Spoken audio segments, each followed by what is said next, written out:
Hello बच्चों, विद्या वाहिनी channel में आप सबका स्वागत। मैं संजीवनी शिंदे आज लेकर आई हूँ आपके सामने आपकी पाठ्य पुस्तक सुलभ भारती से पाठ 16। पाठ का नाम है बोलो और जानो। देखो, समझो और मातृभाषा में बताओ। तो इस पाठ में कुछ चित्र दिए हुए हैं।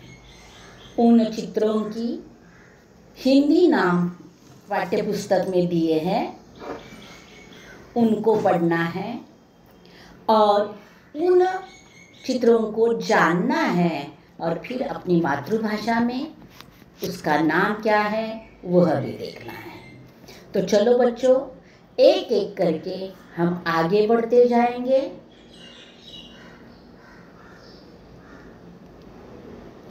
पहला चित्र है अमरूद का। अमरूद यह एक फल होता है और इसका मराठी नाम क्या है? पेरू। तो देखो बच्चों, यहाँ अब आगे जाकर हर चित्र में जो काले कलर में, ब्लैक कलर में जो नाम है वह है हिंदी नाम, और जो लाल कलर में है, रेड कलर में जो है वह है मराठी नाम। तो आपको अभी पता चला होगा कि अमरूद को पेरू कहते हैं। वैसे ही दूसरा चित्र है गुब्बारे का। गुब्बारा जो प्लास्टिक का होता है और उसमें हवा भरकर उसको फुलाया जाता है, जो बच्चों को खेलने के लिए दिया जाता है। जो अनेक पार्टियों में सजावट के लिए उपयोग में लाए जाते हैं वह होता है गुब्बारा, और उसे मराठी में कहते हैं फुगा। मात्राएं भी बच्चों ठीक से देख कर रखो। उसके बाद आता है घर, जहाँ हम रहते हैं, जहाँ एक परिवार रहता है, उस इमारत को घर कहते हैं। तो मराठी में भी उस निवास को घर ही कहते हैं, निवास भी कहते हैं। उसके बाद आता है बस्ता। चित्र देखने के बाद ही आपको तुरंत पता चला होगा कि यह आपके पाठशाला जाने वाला बस्ता है। तो यह पाठशाला में जाते वक्त आप लोग उपयोग में लाते हो, तो आप सब की पहचान का है यह बस्ता। उसे हिंदी में कहते हैं बस्ता और मराठी में कहते हैं दफ्तर। द प आधा त और र, और अगर द फ आधा और त और र है दफ्तर, तो हिंदी शब्द दफ्तर होता है, उसका मराठी अर्थ कार्यालय होता है। यहाँ बस्ते के लिए दफ्तर प आधा वाला यूज करना, और जो शब्द बनता है दफ्तर वह मराठी में उसका नाम है। अगला है शब्द बेला, यानी जो छोटी छोटी बेलाएं, पौधा अलग होता है और बेला अलग होती है, और उन बेलों पर फूल दिखाई देते हैं। तो यह जो किसी सहारे ऊपर चढ़ती है, जिसको तन नहीं होता, यानी जैसे पौधा हो या वृक्ष हो, वह अपने तने पर खड़ा रहता है। बेला ऐसे किसे लिपट कर आगे बढ़ती रहती है, उसे हिंदी में बेला कहते हैं और मराठी में उसे वेल कहते हैं। उसके बाद आता है पानी। जो पानी देखो एक गिलास में भरा जा रहा है और पानी के रूप में दिखाया है। हिंदी में आता है पानी, नी न नल का आता है, और मराठी में भी पानी कहते हैं। पानी, पानी और पानी न बान का आता है।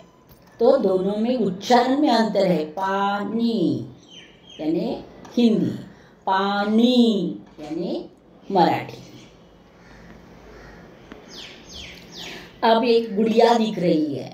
जो छोटे बच्चे, तुम जब छोटे थे, अभी भी खेलते होंगे कई बच्चे, कई लड़कियां ज़्यादातर, तो खिलौने में उनके गुड़िया रहती थी, तो उसे हिंदी में कहते हैं गुड़िया और मराठी में कहते हैं बाहुली। बाहुली यानी गुड़िया। उसके बाद आता है यह कुत्ता है। देखो, इसका कुत्ता आपको पता है, या कुत्ता प्राणी आपको नया नहीं है, आप अच्छी तरह से जानते हो। तो उसका मराठी वाक्य क्या होता है वह हम देखेंगे। हा कुत्रा आहे। देखो, अब अगला वाला चित्र देखने के बाद हम एक नई बात जानने वाले हैं। पहला अगला वाला चित्र देखेंगे। अगला वाला चित्र है वह पुस्तक है। पुस्तक भी आपके लिए नई नई बात है। पुस्तक भी आप सब जानते हो। उसका मराठी अर्थ होता है ते पुस्तक आहे। अब देखो, दोनों चित्र आपके सामने हैं। जो उंगली से कुत्ता दिखाई दे रहा है, तो कुत्ते के पास में उंगली है, और यहाँ उंगली से पुस्तक दिखाई दे रहा है, तो पुस्तक और उंगली में अंतर है। तो पास वाली वस्तु है, हो प्राणी हो, दिखाते वक्त यह का उपयोग किया जाता है, और दूर वाली वस्तु को दिखाया जाता है तब उसे वह के रूप में पुकारा जाता है। जैसे कि मैं मेज पर बैठी हूँ तो यह मेज है, और खिड़की से बाहर देखकर बोलूँ तो वह पेड़ है। तो जहाँ मैं बैठी हूँ वहाँ मेज है, इसके लिए मेज शब्द, यह मेज आता है। और खिड़की से बाहर देखने के बाद पेड़ अगर दिखाई दे रहा है तो वह दूर है, इसके लिए उसे आता है वह पेड़ है। तो आपको समझ में आया होगा यह और वह में क्या अंतर है। पास वाली चीज के लिए यह उपयोग में लाया जाता है, और दूर वाली चीज के लिए वह उपयोग में लाया जाता है।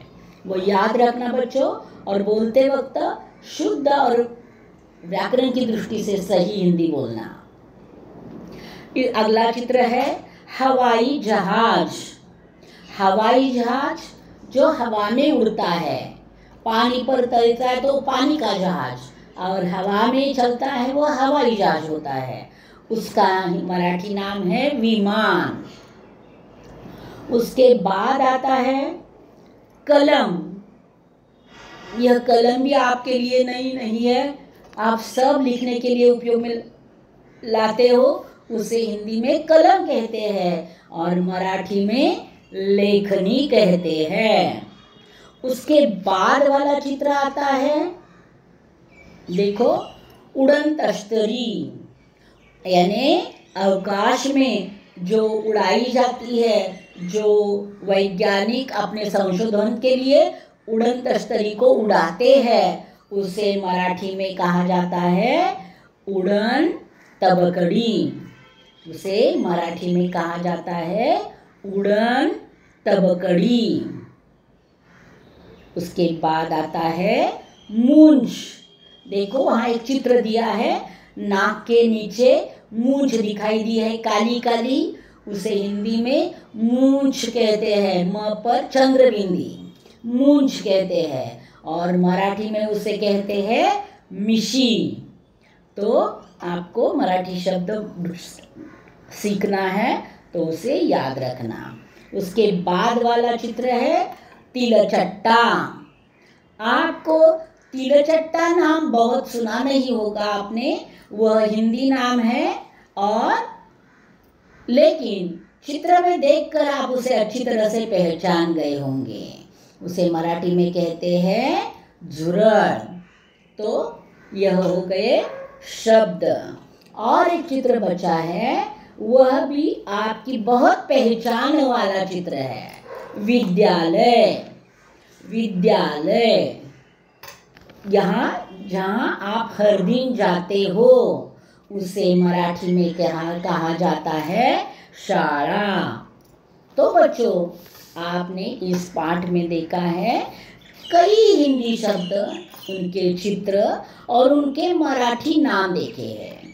और जाते जाते बीच में दो चित्रों के लिए यह और वह में क्या अंतर होता है वह भी आपने देखा है।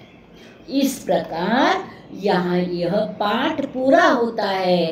बोलो और जानो, यह पाठ पूरा होता है। जल्दी ही मैं लेकर आऊँगी स्वयं अध्ययन और पुनरावर्तन। यह पाठ लेकर आऊँगी, तब तक इंतज़ार में रहना। धन्यवाद बच्चों।